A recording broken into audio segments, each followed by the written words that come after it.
ભાવનગરના બોરતળાવ રોડ પર આવેલી જાણીતી પંડ્યા ડેરી ફાર્મમાં ગ્રાહક દ્વારા ખરીદવામાં આવેલી મીઠાઈમાંથી જીવાંત નીકળતા ભારે હોબાળો મચી ગયો।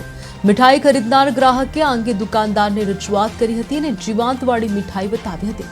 જો કે આ મુદ્દે ડેરી ફાર્મ પર હોબાળો થતા મોટી સંખ્યામાં લોકો એકઠા થયા હતા। ગ્રાહકે ફૂડ સેફ્ટીના ગંભીર ભંગ બદલ વેપારી સામે પોતાનો રોષ વ્યક્ત કર્યો। આ ઘટનાથી ડેરી ફાર્મની ગુણવત્તા અને સ્વચ્છતા પર ગંભીર સવાલો ઉભા થયા છે। વેપારીની લાપરવાહીના કારણે ગ્રાહકોના સ્વાસ્થ્યનું જોખમ પહોંચી શકે તેમ છે। સ્થાનિકોની માંગ છે કે આરોગ્ય વિભાગ દ્વારા તાત્કાલિક આ ડેરી ફાર્મમાં ચેકિંગ હાથ ધરવામાં આવે અને ખાદ્ય પદાર્થની ગુણવત્તા જળવાય તે માટે કડકમાં કડક પગલાં લેવામાં આવે।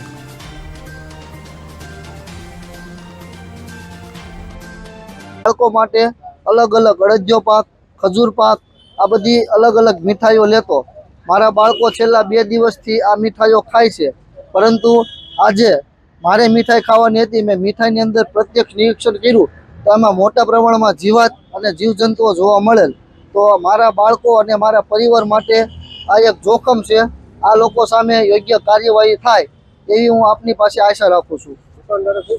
દુકાનદાર પાસે અમે પ્રત્યક્ષ નિરીક્ષણ માટે આવ્યા તો એમને અમારા પેકેટની અંદર જીવાતો બતાવી, એમની દુકાનમાં રહેલ જે મીઠાઈ પડી હતી એની અંદર પણ અમે જીવાત એમને દેખાડી તો એ લોકોએ સ્વીકાર્યું છે કે ના અમારી મીઠાઈની અંદર જીવાતો છે। અને ઘણા લોકો અહીંયાથી લઈ જાય છે તો બધાના સ્વાસ્થ્ય સાથે ચેડા થાય છે। મારે લાલ ટકે દુકાન છે, ફરસાણનું એનું છે મારું કામકાજ। ગ્રાહકનો કાંઈક આક્ષેપ છે, અંદર કાંઈક જીવાતો નીકળે છે, શું છે? એ મારો વર્ષો જૂનો એક કસ્ટમર છે, એને અહીંયા કાંઈક અડદિયો અને એ ડ્રાયફ્રૂટ શીખીને એવું કાંઈક લઈ ગયા હતા। તો એ લોકોને કાંઈ ફરિયાદ હતી તો તપાસ કરી છે અને જોયું છે બધું ભાઈ, એટલે એને હારે વાતચીત થઈ ગઈ છે વ્યવસ્થિત રીતે અને કસ્ટમરને સંતોષકારક જવાબ થાય તેવું કામ એને આપણે આપ્યું છે। અને કાંઈ પણ માણસોથી ભૂલ રહેશે તેનું આગળ ધ્યાન દોરી અને વ્યવસ્થિત